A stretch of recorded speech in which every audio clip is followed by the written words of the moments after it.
Welcome to the Isla Press Room. I'm Charissa, your host for today. And we're here with Gizem, founder of Homies and amazing DJ. Hello, I'm so happy to have you, Gizem. Welcome. Thank you for having me. Thank you for coming. So, as we're doing this, upstairs we have our 4-day pop-up with Manhattan. But we're going to talk about everything nails, beauty.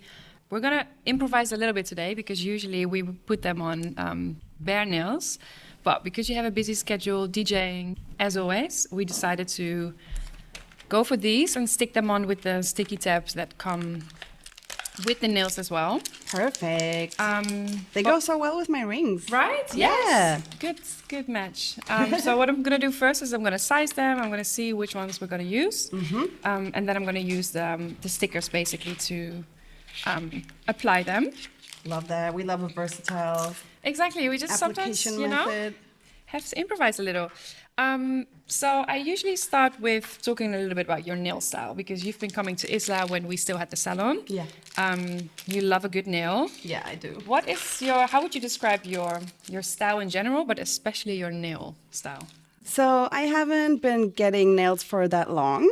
I only started like a year and a half or 2 years ago. Oh, really? I feel like you were there from early. No. I used to always like just paint my nails at home. But I don't know. This was just like getting more and more convenient. Like everybody was warning me about it. They were like, if you go there once, you're gonna need it more. So I think what I love specifically about Isla is that like anything goes. You can just come with an idea or with a reference picture and like no matter how crazy everything looks, like they can get it done. True. That's what always brought me back. And I think I just really love to experiment. Now I'm more of like a short nail girly, as you can tell. But How come? What changed?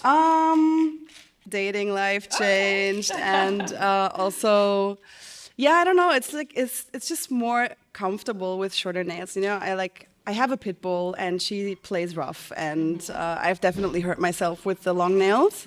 Yeah, this is about the size that I used to get, and like stiletto is my favorite style. Okay, so we're good with Yeah, these. we're good. Like this is coffin, right? Yeah. I love airbrush. I love chrome applications. I love like having things stuck onto my nail. It's like gemstones and stuff. How would you describe your aesthetic or your style? I think it's very hard to describe.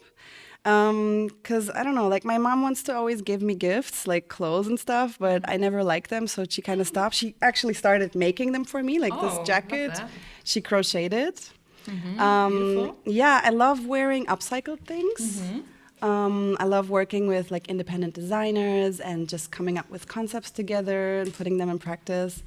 Sometimes that can be like very costly, so like I've kind of piped it down a little bit. But I love vintage, like thrifting. I love like sporty clothes, like a jersey with like something chic. Yeah, like very mix and match. Because for whoever is not familiar with Gizem, tell us a little bit more about what you do. I am Gizem, aka Mac 10, and I am a DJ. And I started a party series called Homies, which is a Flinta queer femme club night. And it has been around for like 8 years now. Yeah, and we tour internationally now. Like we've done events in Tokyo, in Melbourne, in London, Brussels, Basel. We're gonna do ADE Amsterdam. Yeah. Amazing. Honestly, and it's not because you're here. You know, because I've been to so many of your events, and even by myself, like even if I didn't plan to go, I often last minute hit you up to let you know that I'm still gonna go. But if even by myself, it used to be one of these nights that I really didn't miss. I have to say, lately I haven't been to that many. But you're a busy girl. Yeah, I travel a lot and mom life, but it's one of the few events that I always look forward to, and it's just such an amazing atmosphere. We've also collaborated one time. I would love to even do Let's more do with it you. again. Yeah, for sure. Because honestly, I think what you've created is so special. Not just the audience, but also like the sound that you're bringing to the city. And you were one of the first. I think now it's becoming way more available in the city, Yeah. like the type of music and DJs you book. Yeah. But I think you were very much a pioneer in this Thank space. you. No, honestly, and you're an amazing DJ yourself. When did you start DJing yourself? I started in 2017. Okay. I started because I wanted to have a party. And we didn't have a lot of female DJs at the time. I know. When we started Isla in 2017, and I remember I was in this group called Sisters. Do you Yeah. remember this group? I think this so. Facebook group? Yeah, yeah, Sister, yeah. Sister or Sisters or something. And of course, we had the CDJs in the store. I don't know if you've ever used them. Did you ever come to practice on the CDJs? Ooh, I think I did actually. I Yeah, think so I remember too. I took a photo like up there, like up I the think stairs. so too, yeah.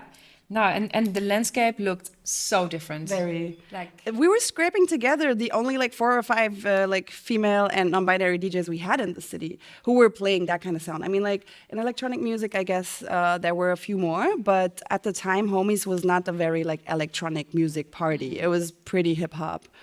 So yeah, I think I really hope that Homies was also like a contributing factor for a lot of people in the scene to get into it.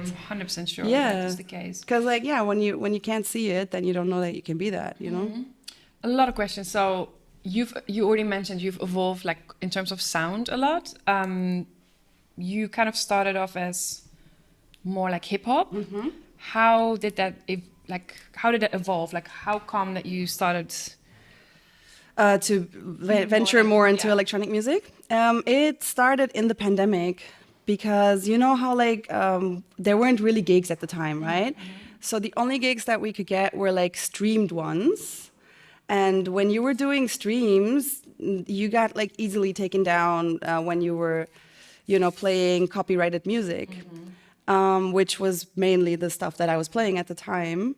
So I had to find a way around that to like still be I did not know that. yeah to like still play the tracks that I loved but not get taken down and flagged. So I started digging for edits of the songs that I liked. And you know when they're like faster in BPM or different pitch or like you know entirely deconstructed, then the algorithm doesn't clock it. Yeah. So yeah, that's how I got into it. That was like my gateway drug, and then I just kept going from there because mixing got more interesting once I added like different layers. Yeah, because back in the day, you also used to be part of a duo, and I thought kind of that once you started going solo or doing more solo, I thought that was kind of the trigger for you to play a different sound. Actually, she was always very like for it, and I was very gatekeepy at the time. And I think, yeah, I just wanted Homies to stay a space that is not like every other space in the city. Like the city is 80% techno still, you know. So I was always like, no, but we need this, you know. And I think that's also like how that was a contributing factor to like why we split up in the end, because she wanted to do her thing, which I totally understand.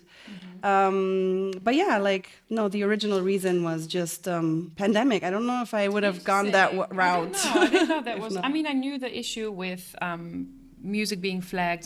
But I didn't know that was your reason to kind of go into We were this doing side. like Twitch streams and stuff, and like yeah, Twitch would definitely mute the parts that were copyrighted. Yeah. Interesting.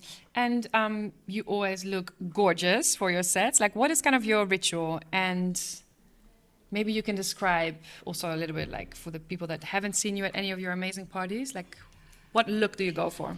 I'm very inspired by drag, to be honest. I love watching drag performers and just like a very campy style.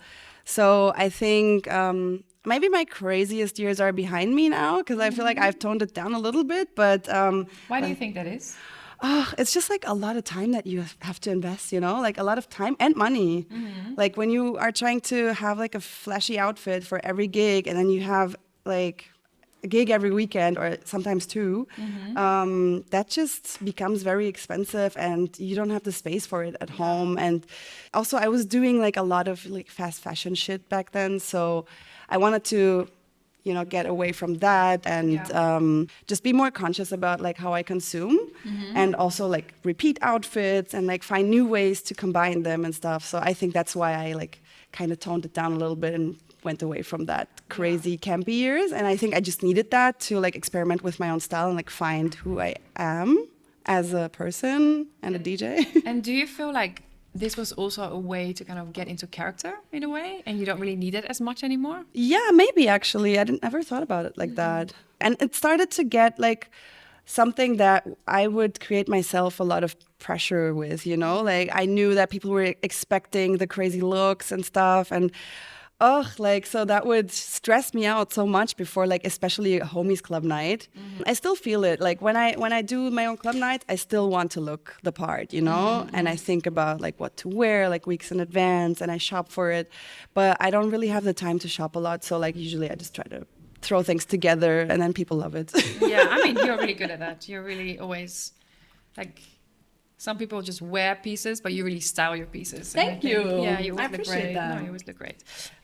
So, any beauty routines, like any? I feel like I should do more. I'm a lazy person, so at least once a day though, I like to put on like my tonic and like my like face tonic and my serum. But sometimes, you know, like how it is at night, I sleep in front of the TV on the couch, and then I wake up at like 4 a.m. in the morning. I'm like, shit, not this again. I'm happy if I brush my teeth.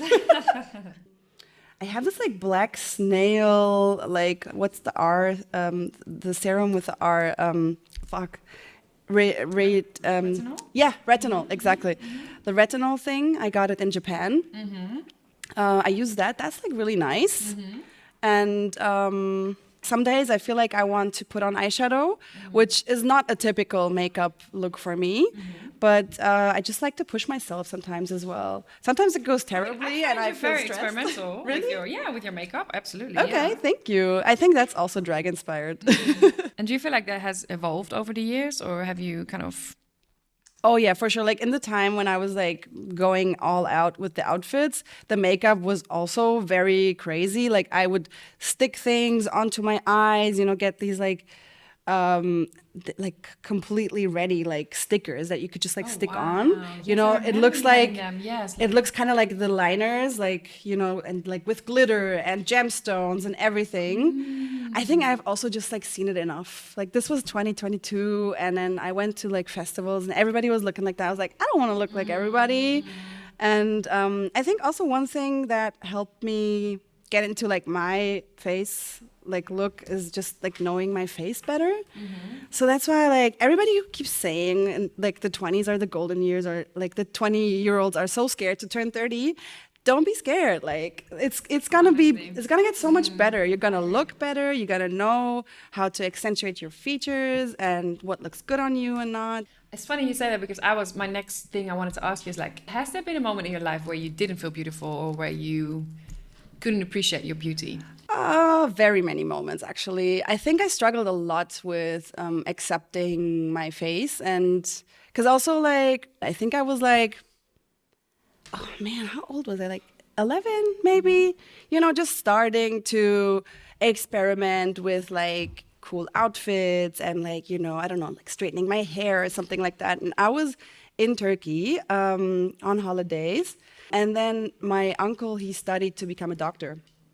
And so he was telling me, one day I'm gonna fix your nose. Oh my gosh. Because it doesn't match your face. Oh my gosh. And I was like, I think up until that point, I had never thought about my nose like that. But then after he said that, like that sticks with you. You couldn't unsee it, Yeah, especially when you're 11, you know? And then my other grandma, when I was like getting a bit older, she was like, okay, here's an offer. I'm gonna, like, you can pick. I'm either gonna pay for your driver's license or a nose job. And I was like, what the fuck, man? Like, I never expressed any desire up until that point to like get my nose fixed or something. But definitely these things have, like, they got in my head for sure. And wait, how old were you when your grandma mentioned this? I think this was like right before you're like at the age 18 of, probably, yeah, like 17, 18, something like that. I think I got my driver's license. I mean, I picked the driver's license, obviously. Very good. No, but I really would love to hear what made you that confident as an 18-year-old? Yeah. Because if that is such an easy option.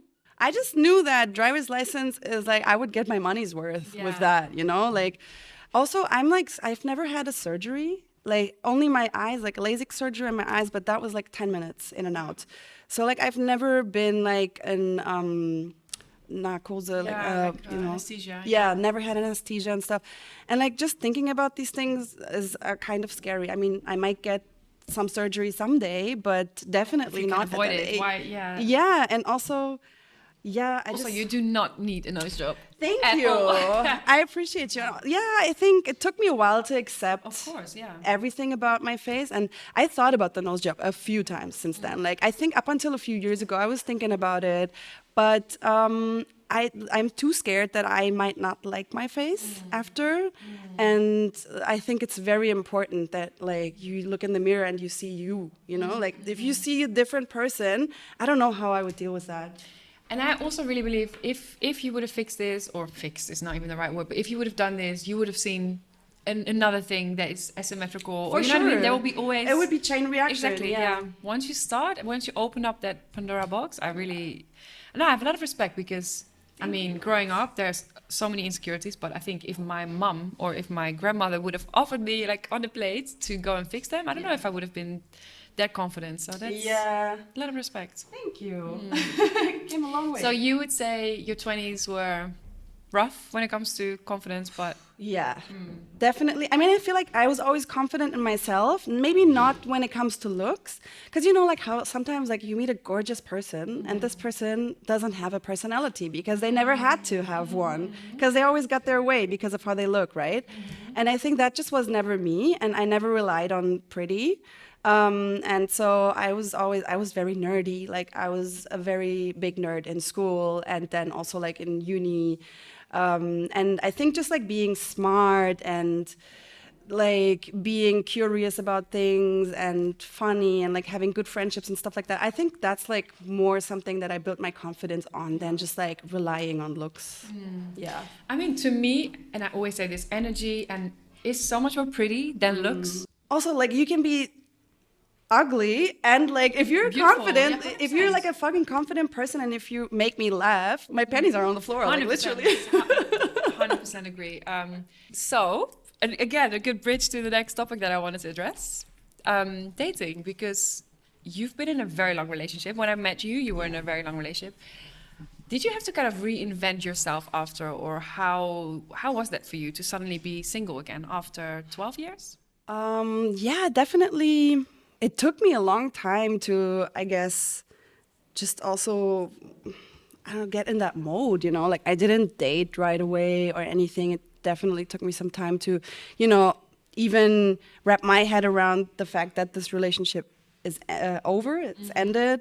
We were living together, we were still sharing the dog. But then, yeah, I first moved into my parents' house and I stayed with them for like 3 months. And I was in New York for like a month. And then I moved into my own place finally. And I think that's also like when I kind of like opened up to this idea of like maybe seeing what's out there, you know? How did you kind of work through that stage or that moment or the breakup months? Or did you do therapy? Did you work out a lot? Like what was your go-to kind of, how did you process everything?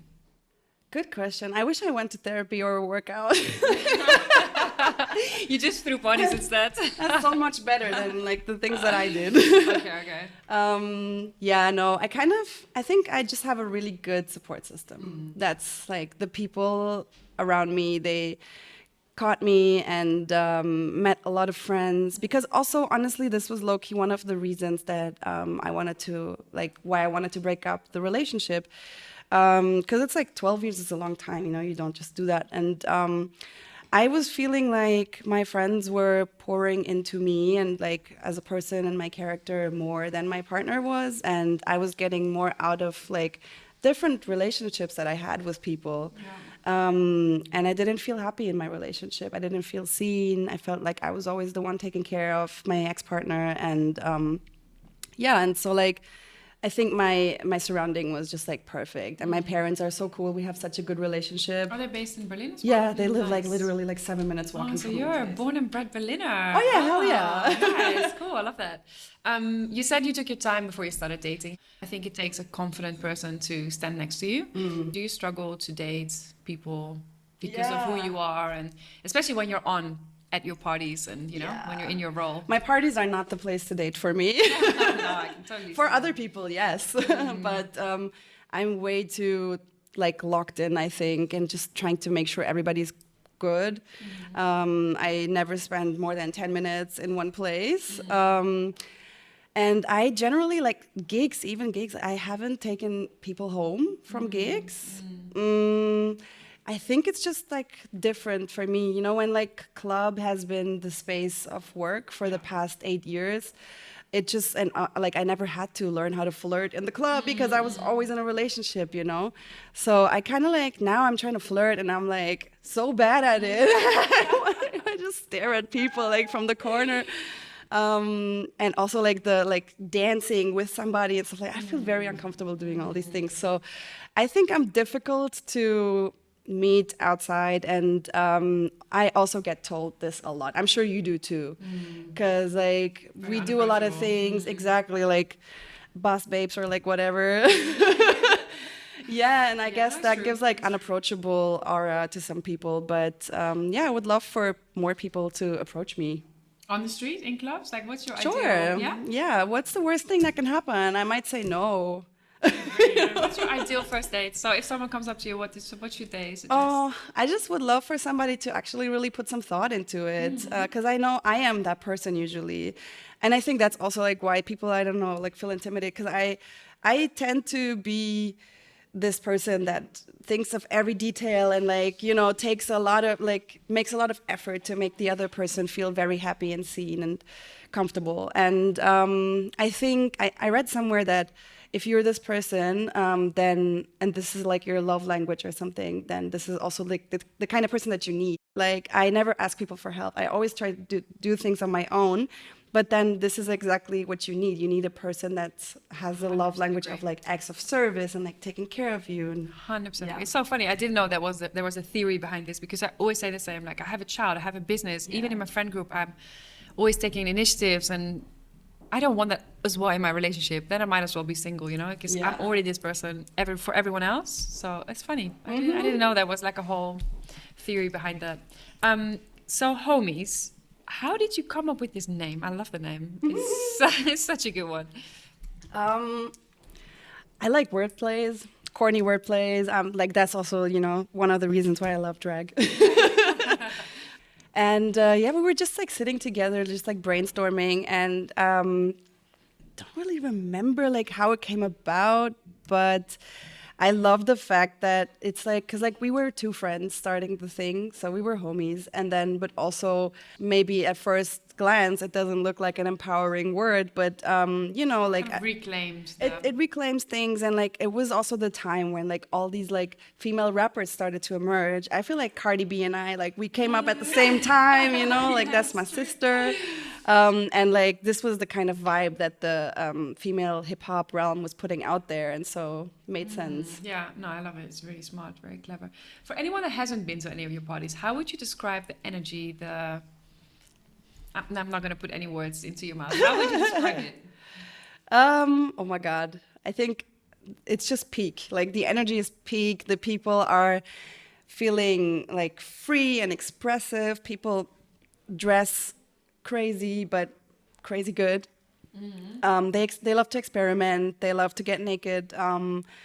Like people are hollering on the dance floor, like pouring their hearts out, and that's always the best part. Like after the thing, I get messages like from so many people like, I danced like there's no tomorrow, and like this was the best night since I've been in Berlin, blah blah blah. Like these things, they like make my heart so full. That's so true. And this is exactly the feeling that I want to bring to the function. You know, I want people to cut loose and, you know, just be with their friends, scream, cry, whatever they want to do, you know. Yeah. And do you feel like your audience has grown with you, or is it still that same age as when you started? Like, how is it evolving for you? I definitely noticed that, I mean, some people, you know how they dropped out in the pandemic. A lot of people my age, I'm 34, I'm going to be 35, dropped out during the pandemic, which is so understandable. Like, at my big age, I love a daytime party. Oh, I love a daytime party. Oh. That's the best thing about summer, you know? I love daytime parties. I love just like getting home early, like even London hours are amazing. You know, the party's over at like 2 or 3 and I'm in bed by 4 and not like Homies goes until 8. And then usually I'm in bed by like 9 or 10. Yeah. I don't think I've ever made it to the end of Homies. And you always have the best lineup, the best DJs at the end of the lineup. Exactly. And like most of the time I'm closing, and like that's also like I guess why I want people to, you know, stay. That's like I put myself on the end and then they stay. So yeah, I love doing that too. But like, wait, what was the original question? My ADHD is kicking. We were talking about if the audience has grown with you, or if it I think a lot of like younger people are definitely coming to the parties now. Like I am mother now officially. Like people are like, yes, mother, like whatever. I love that. I have so many. I'm not an actual mother. I'm a dog mom, and I always say I'm a mother to many children. Like so many DJ babies and performers and everybody. I think we were kind of the same age. Oh, I'm 1 year older, but when I started Isla and you started Homies, so it was also 2017. Yeah. And sometimes I forget we're not the same age. You know, it's like I'm with these girls, and then even the way I want to take a selfie, they make fun of me. It's like, oh, do you use that camera? They make fun of me for using certain emojis, girl. Apparently, we can't use the emoji that has like that laugh sideways, Yeah, and no, it's not cool. apparently that's the boomer laugh. Yep. I didn't know that. Do you see yourself like continuing like for a long time? Like, do you feel like age at some point is gonna be an issue, or how do you feel about that? Do you think about that at all, even? I think like when it comes to performing and like actual DJ gigs, no, I don't think I will be doing this in 10 years, to be very honest. Actually now I'm already trying to like move into different areas and like making moves behind the scenes and talking to people. So like I think I want to be more selective with my gigs going forward. Even though I love playing, I don't think I have to play everywhere and every gig. But at the moment, this is my main source of income. So I have to sometimes. Just to throw it out there, like what would be your ideal job, or how would it transition from here? I want to be like a music supervisor, a music consultant. I want to work with recording artists, but also like I would love to be the person who, I don't know, does sync for like an ad for, you know, like chooses the songs. Because like I have like a really big network, 8 years of being a promoter and being a DJ, being on the lineup with amazing people and like booking them. The next thing that I want to tackle on my own though is like just make Homies a label for real. I mean, we once put out like a various artist compilation, but it was only edits and it was for charity. So I love that project. That was like how I first did like the A&R work. But I want to do that like so much more.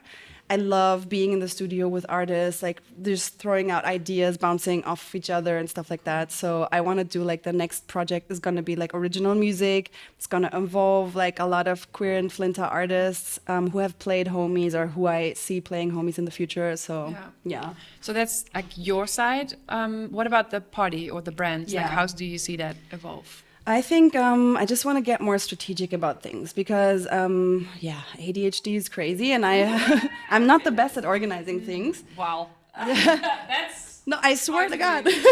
I was just coasting, I think. And like now I have Abby, who is my agent, but also my co-hustler at Homies. She's really good at like communicating and organizing and staying on top of things. And I feel like finally I can be the creative person that I feel I am and curate and like, you know, do the creative direction, artworks and stuff like that. I have somebody really good for that. Like, I think just like professionalizing in every area and just being on top of things ahead of time. So like we are already booking for next year. I saw. Yeah. June 26th. I was like, she's prepared. I saw you posting this morning. Yeah. Yes, because Abby was like, we can't be getting in these situations anymore. Like we have to be on top of things and like ahead of the curve. And so like, that's what we're doing currently. And then also touring, like the international Homies party started in like 2023, but I didn't have the experience at the time. So I was going into a city blindly, renting out clubs, just like hoping for the best, you know, and then hoping for people to show up. But I made losses on the way. So I was like, I have to find different ways to do this. So maybe I'll pitch to clubs so we can also like benefit from each other's audiences, you know, stuff like that. So I think these things, like these learnings are just informing how I'm moving forward. I don't even know. I think it could be like so many more things. It could be an agency. It could be like anything, but sometimes, and I think that's especially for ADHD girlies, it can be so overwhelming because you can do so many things. You want to do everything, and then you end up doing nothing because you feel so paralyzed. Yeah, I hear it. So you already briefly mentioned, but what's coming up? Okay, so we have a nice November planned. I mean, ADE is happening this weekend, and then after that, we do 2 more events, and then done for the year with homies at least. We're doing a party in Paris for the first time. I've never DJed in Paris even. Really? Yeah. I have to say, I thought Paris was tricky. We did a pop-up, went really well, but then I was gonna do an event at a hotel there, and I actually pulled out because from my learnings from the pop-up, it was pretty hard to pull a crowd. It's also like a weeknight. Oh, okay. So is it going to be at a club? Or? Yeah, it's at Silencio. Oh, sick. Okay, exactly. cool. 26th of November. Nice. November, right? Yeah. 26th of November at Silencio in Paris. Yes, that's very exciting. I also have like a lot of people. I always have a lot of people on my radar, and then I'm like super stoked when there's an opportunity to like book these people and work with them. And then after the same week, on the 29th of November, is going to be the last homies for the year at Oxy. And we're also celebrating into my 35th birthday. When is this again? 29th of November? This is like the 29th is the party. My birthday's on the 30th. So, yeah. Oh, exciting. Oh, I'm definitely going to be there. Oh. So what are your New Year's plans? Do you party for New Year usually? Do you get booked? Yeah, I try to work because I feel like New Year's is one of these dates where expectations are always so high, and either I want to just be at home and do something low key, but then I end up feeling lonely. You know? So like I like to go and like, you know, I at least get my money. So I am going to be in Holland, going to Rotterdam for New Year's Eve. Interesting. And then coming back to Berlin for New Year's Day, playing 2 gigs. Amazing. I'm so proud of you. Thank you. I'm really literally like so inspired. One more question actually, because I've struggled with this. Has there ever been a point where you were like, fuck this shit, I'm done. Let someone else do it. I am so over it. Oh, many times, honestly. And what was kind of the trigger and how did you pull yourself out of that? There were like a few character building experiences, I would say, definitely. Like, okay, I don't know how much time we've left, but like I got canceled in 2020. With like I remember this. Yes. Oh god, I completely forgot about this. That was crazy. Yes. That was crazy times. Like that was a real heartbreak at the time. Oh shit.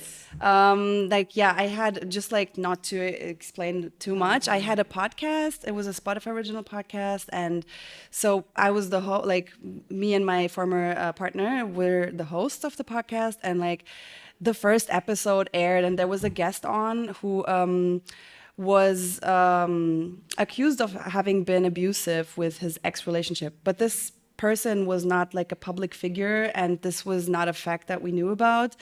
And yeah, like we tried to, I guess, maneuver the situation the best that we could with the knowledge that we had at the time. And like the production company was like, yeah, this is gonna happen so many times, like just brush it off, you know, just like move on. And that's what we did, and I wish we didn't because it just grew into this monster and then like haunted us. And so you were advised to not address it, to not say anything. Okay. Yeah, exactly. And then and like one day everything exploded online. There was this like page of like an anonymous collective like canceling us, like, you know, having like all these info slides. 2020 was wild. It was wild, girl. And also it focused entirely on us, not on the person that was in question, you know? So like that was kind of crazy to experience that. And I saw like a lot of people, they were asking like for guest lists 2 months prior basically. And then, you know, like they shared the info slides and friends who share it, stuff like that, like people who I was calling friends at the time. So I kind of like, it opened my eyes to how people were like, and how I guess they thought about me behind the scenes, you know? And I think, yeah, just like overcoming that took a lot from me. I definitely dealt with this for sure, like for a year, definitely from like with the after effects. And yeah, I mean, in the end, we did end up editing the episode, editing this person out, putting a disclaimer, but we never really resolved the issues with the people who started the thing. And now I don't care. But I think that was a very formative experience for me, which I think it was necessary. Because I was always a people pleaser, always trying to make everybody happy and everybody like me. Like, why don't you like me? Like, you know? Trying to over-explain and Exactly. And like make myself smaller and always accommodate everybody else's expectations and wishes. So I think I kind of like was able to let that go to a certain extent. And then also like when my former partner, business partner and I split, that was also really hard because I think I was ready to let homies go. I also didn't think that it could work as something that I do by myself because we were so known to everybody as a duo at the time, you know? But I'm so glad I didn't give it up, and it took me like 6 months to be like, okay, no, this is my baby. Was there a moment that was like, no, I'm going to continue, or was it just a phase? It's just talking to friends and them telling me like, honestly, this has been you all along. Like you were the face of it and like, you know, the person that we associated homies with. And that kind of helped me, you know, like just getting, you know, people's outside perspective of the situation. I was like, okay, damn, so maybe I should try it. And also my former partner was also saying like, I think you can do this on your own. And yeah, so I tried it and it worked. And then, yeah, just kept going from there. Did you feel like extra pressure after that when it was just you? I think I felt more at ease because I didn't have to confirm every creative choice or like everything with somebody else. And like I could just put my own ideas into practice. So freeing. Yeah, it was kind of freeing. Well, I hope you'll get to continue with homies for at least another decade, and maybe at some point get handed over to the next. But we need this in the city. I think it's such a beautiful, safe space you've created. Same to you. Thank you. Thank you so much for today. Enjoy your nails. Enjoy ADE. Thank you. Thank you for having me and for my beautiful set. I can't wait for the party, 29th of November. Yeah.